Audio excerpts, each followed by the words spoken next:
just a brief reflection. This is a quote from Nelson Mandela. It is, "A winner is a dreamer who never gives up."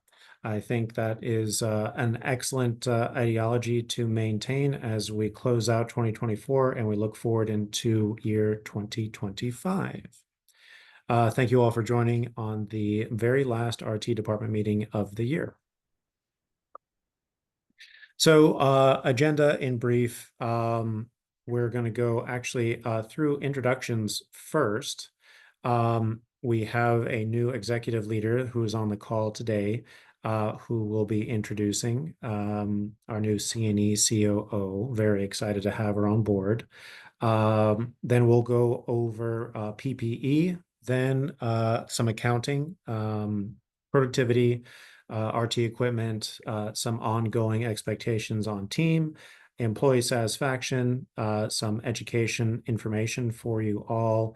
I don't think we have Danielle on the call or Carrie to speak to the Unit-Based Practice Council, but I can speak for them and what they've been working on recently. Scanning scores, open positions, kudos, and then open forum and questions. So without further ado, I'm going to hand it over to Kara to introduce herself. Hey, Kara. Hello. I don't see anybody's faces, but I see your names. So I'm Kara Estenson. I most recently came from down by Yosemite National Park, Sonora area, where I worked for Adventist Healthcare. And I was the CNO down there for about 4.5 years. So I'm excited to be here. I've been all over the place from Kaiser, HCA, UHS. Most of my career was back in Illinois, so my Midwestern accent comes out. And let's see, my background's mostly critical care and emergency trauma. So I worked at Renown in Reno too. So kind of been all over the place. So I've been doing this for over 37 years. So pretty well rounded, and I can speak respiratory therapy, as Brian found out. So here to help, and don't be a stranger. And I'm very proud to be here. Fantastic. Thank you so much. Any questions at all for those of you that are on while we have her? Okay. All right. Welcome again, and thank you so much. Okay. I'm actually going to hand it over to one of our clinical education specialists, Pam Brookings. She has graciously offered her time to go over some PPE expectations as it pertains specifically to our OR and surgical suites. So I'm going to hand it over to Pam here to speak to that a little bit more. Good morning. Just kind of want to go over some of the things that we have been noticing or some questions that have come up from some of your guys' staff. When they come in, sometimes we get questions about where you guys have to gown up and what actually has to be worn when you guys are going into the suites. There's the unrestricted areas in the OR. When you guys first come in through the main doors, you'll notice there's a red line on the ground. That's pretty much up into the red line is your unrestricted area where you don't have any restrictions really going into our break room, going into like the area where we have all of our instruments or all of our equipment. You guys are okay to wear whatever you want during that area if you come in to speak to the charge nurse. Your semi-restricted area is going to be anything past that red line. Our OR is kind of set up different than a lot of the newer ORs, where our semi-restricted and restricted areas aren't really as defined. There's not that in-between area. So our restricted areas is really going into our ORs, and it's going to be where you're going to be required to wear your mask. So where you're around any sort of sterile equipment or supplies that have been opened up, that's where you're going to have your mask requirement. So once you go over that red line, you are going to have on your either scrubs or your bunny suit. And you're gonna have to have on your bouffant and your shoe covers if you don't have like hospital specific shoes that you wear.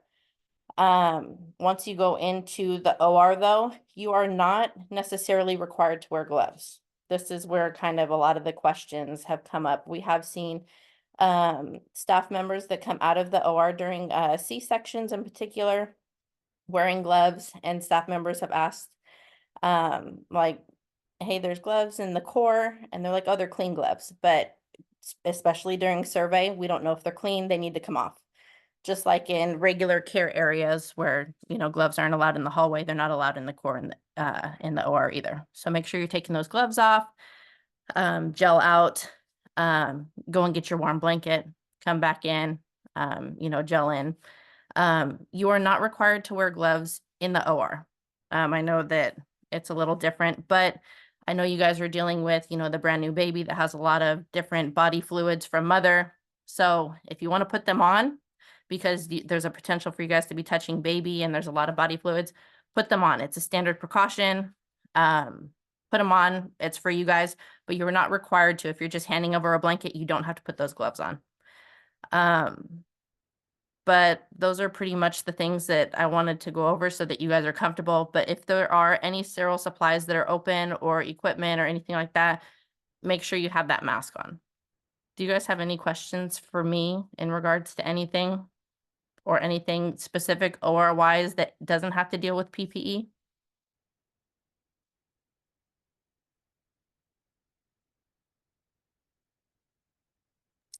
It was a great review. Yeah, no, thank you so much for that, Pam. This is oh, we have one in the chat. Perfect. Thank you, Kara. So the expectation, it sounds very similar to what the expectations are when we're doing patient care outside of the OR as well. Just a good reminder for appropriate hand hygiene when we're seeing our patients and standard precautions, going in, gelling in or washing hands, donning gloves. And when our interaction with the patients through and we're leaving the room, we're doffing our gloves, we're gelling out or washing our hands as needed, depending on the patient isolation.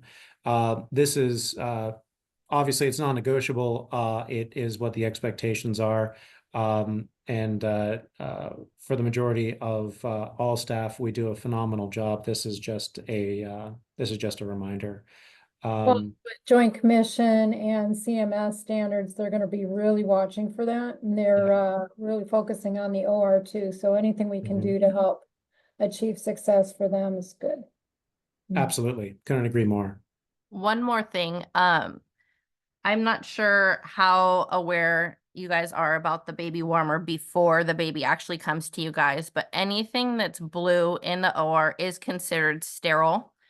So when the OR staff puts the 3/4 drape on the baby warmer with the instruments, that is considered sterile. And the rationale behind that is that when the surgeon brings the baby over, or you know, whoever's assisting brings the baby over to the warmer, they are potentially introducing their gown to that 3/4 drape and then going right back to the surgical site.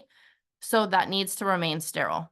There have been times that I've been in there and I've had to give the tech a new 3/4 drape to redrape just because it has been contaminated. So if you guys can be a second set of eyes in there, especially with new nurses, or, you know, in L&D or the, you know, especially when it's a chaotic case, if you guys can be a second set of eyes just to maintain the sterility of that, it'd be very helpful.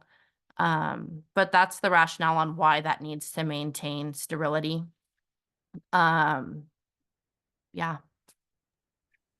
So then a follow-up question, Pam, regarding that. As soon as the baby is dropped into that sterile field onto the warmer, that sterile field is then no longer considered sterile, and then can be manipulated with, or not necessarily treated as a sterile field subsequently if staff need to interact with that baby? Correct. They can go ahead and do whatever they need to because the surgeon doesn't have to come back and do anything with the baby. They're now focused back on at the surgical site. Got it. Perfect. Any other questions, you guys? This is great information. Great recap.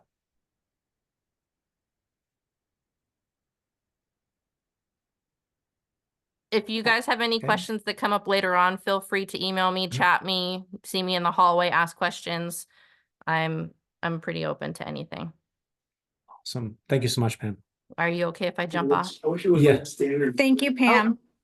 Emily, Oh. do you have something? I just wanted to say thank you. Oh, you're welcome. Awesome. All right, I'm gonna Perfect. jump off, guys. All right. Thank you so much. All right, moving right ahead, a little bit of accounting. So our productivity is doing great, despite our census being what it has been going into the fall and winter months. A little bit leaner than we usually are at this time, but thanks to our flexing and adjusting, we're still in our pivot in our billing practices. Our year-to-date productivity is at 116.8%, which is great. Our year-to-date overtime is 1.43%, still great. The target, of course, for that is 2% or less. Just as an FYI, this is a great buffer to have because we will be onboarding a new RT in January, and we'll be onboarding a couple of RTs into our EEG program in February, March, and April. So this will help kind of carry us through to the end of the fiscal year with a nice kind of productivity bump to kind of offset those costs. So doing really great. Keep up the good work. And then just a recap with our productivity, what that all entails. It's ours specifically is run off of RVUs, and it's roughly 30 RVUs to make up one full FTE, more or less, when you take breaks and lunches into consideration. And that's kind of where this is coming from. We've introduced this mid-year, and we've been doing a phenomenal job at managing it, as illustrated by our year-to-date productivity. But just as a reminder. And again, circling back to Kara's comment and Pam, make sure that we are, when a patient is finished with a piece of equipment, that we're cleaning, we're stripping, we're dressing, bagging, and tagging the equipment and plugging it in so it's ready for its next use, or the next RT that comes by that needs to utilize a vent, BiPAP, OptiFlow, whatever it may be. We are still in the inspection window for TJC. So they're going to be looking for that in respiratory therapy, just the same as they're going to be looking for that with all of our equipment on the floors and in our storage areas. So keep up the good work. Keep in mind egress too, so nothing by fire doors, keep to one side and not in front of electrical panels, as a reminder too. Oh, yes. And in front of any fire extinguishers Right. as well. We have those demarcated up on our fourth floor, but just again, a good reminder for practice. We went over the RT equipment, gloves, PPE, infection control. Again, this is just a hugely important topic for infection prevention generally, but specifically since we're in the window for inspection for TJC, just to be mindful of our practices and our policies whenever it comes to hand hygiene and donning and doffing of PPE. Team, again, one of our hanging slides. Let's see.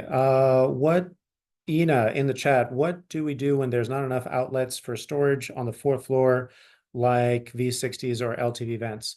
That is a great question. So if when we initially got the fourth floor for storage, we had enough USBs. I'm trying to go back. There we go. We had enough of not power outlets. I think they're called UBSs, USBs. They're basically these power stations that we can plug into that are off the ground.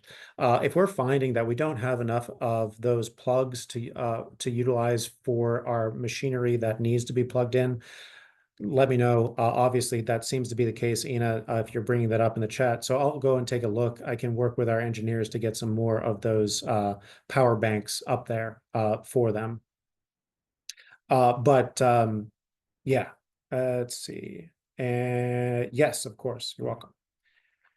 Okay, moving on, again, a hanging slide on our team, just a reminder, you guys are usually pretty good about this. The accuracy of your time cards obviously is your responsibility. Make sure that you are looking for the accuracy throughout the pay period, and especially at the close.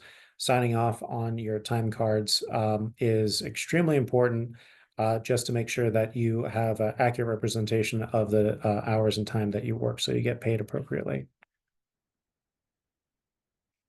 All right, employee satisfaction. So every month we go over a one of the questions that scores lower than the mean of the bank of questions that you guys are asked during the My Voice survey open sessions. This month we have a new question that I want to bring to you, just to kind of solicit some maybe ideas, feedback, and what I can do to make things better for the department, if anything. So this one came up, my work unit, pardon me, my work unit is adequately staffed. Now, this scored at 4 out of 5. This was actually up by 0.65 year over year. But it still scored relatively low, relative, again, to the rest of the questions within the survey.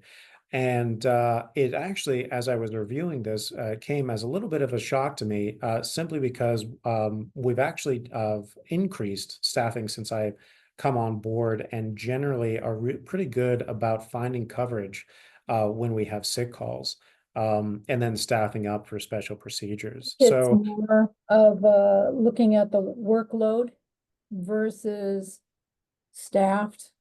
It's just a question for your staff. Sometimes when, like, if I was to read this, it could mean several things. mhm. So wondering if what is encompassing this question.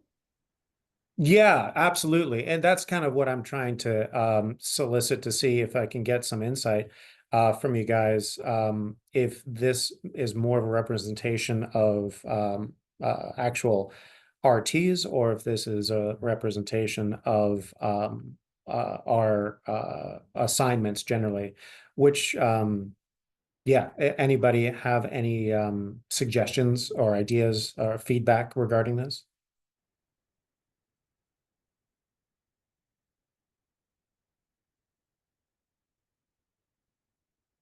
Don't all go at once. I honestly don't think it has to do with RT. Maybe there are times when it gets crazy busy, but that's not, with procedures, or you have a patient that ends up becoming like a one-to-one and it Mhm. seems overwhelming, or you have a baby in the NICU. But I think generally, I think we all feel that we are much better staffed than we used to be, so. I don't know why this would score low, but that's my Yeah. opinion. Thank you, Emily. Yeah, I don't know why either. I mean, I think since we've had that third RT, has not been an issue at all. Yeah. Thanks, Danielle. Yeah, and that's why I was just well, concerned, quite honestly, because I want to make sure that you feel as though you have the appropriate tools to your disposal to, attend to the needs of our patients and do so safely. It seems that our workload day to day is very manageable, and our staffing seems to be pretty adequate for that workload. So while the score in and of itself isn't low per se, it's just low relative to some other questions that we've had within this My Voice survey. So I guess, oh, did someone? Maybe not. So that's why I bring it to you guys to solicit your feedback, what your interpretation of this question is, and if this is an accurate representation of what's going on. Brian, what is the daily staffing? 3 and 3, or like Mhm. in 12-hour shifts? 12-hour shifts, and 3 days, 3 nights. We typically are able to flex down pretty consistently after the 6th hour. Do you have somebody staffed in the emergency department, or how do you, or does everybody just help each other? And Yeah, we take on multiple units. An assignment could encompass, say, the ED, the floors, perhaps, and another assignment could be the ICU and BHU, something like that. But there is a lot of collaboration within any given shift. If one RT staff member has an abundance of unforeseen procedures, then they all help out. Yeah. Now, do they do EKGs too? And you guys could speak up too. I'm just getting the lay of the land. This is week 2. Yeah. Yeah, we do EKGs. It's a responsibility that we share with nursing. In the ED, nursing and RTs doing EKGs. In the house, RTs primarily doing the EKGs. So yeah. Okay, thank you. Yeah, no, of course. So before I move on, anything additionally? Let's see. Okay. Oh, Marissa, I don't have a microphone, but overall, I think we're well staffed. Any is always posted out, rather gets filled. Okay. So, thank you, Marissa, for that feedback. Yeah, I don't know. I'll continue to ask other staff within the unit to see kind of tease apart what this means and what I can do better moving forward. So thank you for those that voiced their opinions. All right, moving on. Education, just as a reminder, a hanging slide month after month, a couple of buckets that are available to you if you would like to advance your career, advance your education, either through conferences or brick and mortar institutions or otherwise. We have Ed Assist that is provided. It's actually provided by the organization itself, Common Spirit, and the Education Fund, which is brought about by the SEIU, your union. Now, interestingly, I had last week an opportunity to work with one of the staff members to get some kind of do a deep dive in both of these programs to see what exactly are the qualifiers for them. Like, do you have to be a full-time benefited individual? Can you be a per diem? What are the cutoffs? And with Ed Assist, it turns out that you need to be a benefits eligible employee in order to qualify for Ed Assist.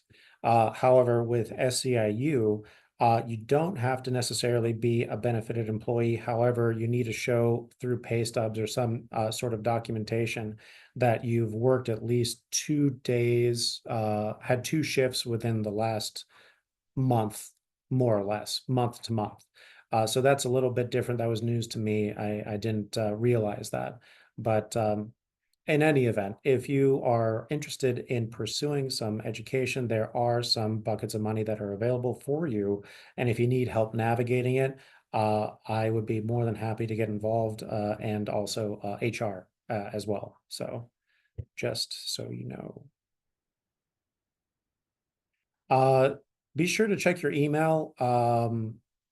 Dave Gerner, one of our lead clinical education gurus, has emailed everyone dates and times for ACLS, PALS, and BLS. So if you need to have those renewed in 2025, these are the dates and times that are available. Obviously, with BLS, you have the opportunity to do it offsite through Cascade. I've used Cascade myself. It's great. It's a good resource. And also the CLC, if you need NRP checkoff, or if you rather do offsite ACLS, PALS, BLS, whatever, you can do those over at CLC as well. All right, Unit-Based Practice Council, Danielle, I see that you're on the call. I'm going to hand it over to you. Sorry, you were cutting out. Oh, Did you say you're handing it yes, over? go. Yes, Oh, thank okay. you. Thank you. Thank you. Not too much right now. We're just I'm working on the PFT training binder, trying to update that. And then waiting on Carrie to give me back the stuff for some of the other binders we're making for, special procedures and those kinds of things. Once she gives that back to me, we'll finalize all that and have some more binders in the department. But if you guys have any other ideas on things we can work on, just let us know. And then we were working today actually on trying to find a day and after the holidays, little get together. So we'll let you know when we figure out that date and get back to you guys on that. Phenomenal. Sounds great. Thank you so much, Danielle. Okay. All right. Moving forward, scanning scores, again, another hanging slide. Just to reiterate, you guys generally are doing a phenomenal job. Scanning meds, this obviously it's a patient safety issue. You want to make sure that we're giving the right med to the right patient at the right time. I do these reports, I audit them daily. And like I said, more often than not, we're doing very well with that. If there are individuals that I need to speak to, I do so on a one-on-one basis. But just as a reminder, one of the biggest barriers to 100% scanning, from at least my vantage point, are wows that or scanners that are non-functional. Now, obviously, it's not ideal that we have those out floating in the units, but it's still not appropriate just to force it through and give the medication. If you come across a wow that does need some IT service, please take the time to at least get a new wow, see the patient, deliver the med, but also please put in a ticket so that that wow can be repaired and made functional for the person that comes behind you. Very important, obviously, because over time, if we don't put in these tickets and they're not addressed, we're just going to end up with more broken scanners and wows. So, but again, overall, you guys are doing a great job. So please keep up the good work. As another just Joint Commission reminder, and Mhm. we're gonna keep hearing Joint Commission, just because we're in the window. Yep. Oftentimes they'll do a tracer, they'll pick a patient and they'll follow the patient, and whoever's name's on the patient's chart also gets pulled with HR, but what they'll do is they'll look at the medication given and they'll check to see if it was scanned. Yep. And then what we did about it. So just, that's why another importance to make sure that you're scanning that, and it's safe for it's safe for the patient, that they're getting the right medication. So Absolutely. Absolutely agree. Okay. Okay. Positions. We had one filled position. It was Zavart's night shift per diem. We have a new grad. Her name is Taylor Hodge. Her official start date is January 21st next year. We're looking forward. We hear a lot of good things. She interviewed very well. I'm really excited to have her come on board, and it will be just in a couple of weeks. So when you see her, make sure that you give her a big Woodland welcome. And kudos. So this morning, I went to take a look at our kudo board, and I know for a fact that there was mentions on it earlier in the month, but it was all erased when I looked at it this morning. I know that there was intubation. This is just rote memory at this point, with a pediatric patient that was involving ENA that was being called out. There was another RT that was involved, but I do remember that. And that's the only one that comes to mind. But you guys do a phenomenal job, and obviously, thank you for all of your work during this year. I look forward to 2025 of all of us doing some more amazing things. Let's see, someone in the chat. Yeah, Nas. Okay, perfect. Thank you, Ina. You and Nas knocked it out of the ballpark. Thank you. And with that, questions, comments, concerns?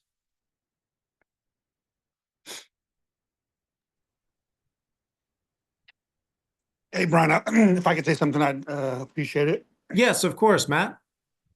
So I just wanted to give a kudos to the whole department. I know the school has sent us some interesting characters of late. And, everybody here has always, for, the 12 years I've been doing this, has always been very patient and understanding and great with the students. So I just want to thank everybody for that. And I know it's been hard lately, and hopefully it improves this next round. I really appreciate that, Matt. And if you can, I know that you hold a fair bit amount of sway at that institution. So, if you want to help us out. I've made some requests, so I we'll see. You never know until you get them at the clinical site. They seem great until and Yeah. unfortunately sometimes they send them here because they think, oh, we'll send them to Angelo, he'll fix them, and they end up on everybody else. So Well, you do a really great job, Matt, with all the students that we have. Hopefully, we're going to be able to bring some ARC students as well in 2025. There were some issues with attrition in their program. From what I found out, that's why we didn't have any ARC students for the majority of 2025. But again, yes, absolutely thrilled and welcome our SJVC students, Carrington College students as well. Ina says, thank you. Yes, kudos to Mike. Kudos to Mike and Mason. I had a very busy hard shift in the ICU and they were great help. Thank you, Ina, for calling that out. And if that's it, thank you for your attention. Thank you for your attendance and see you all next month. Thank Thank you. you.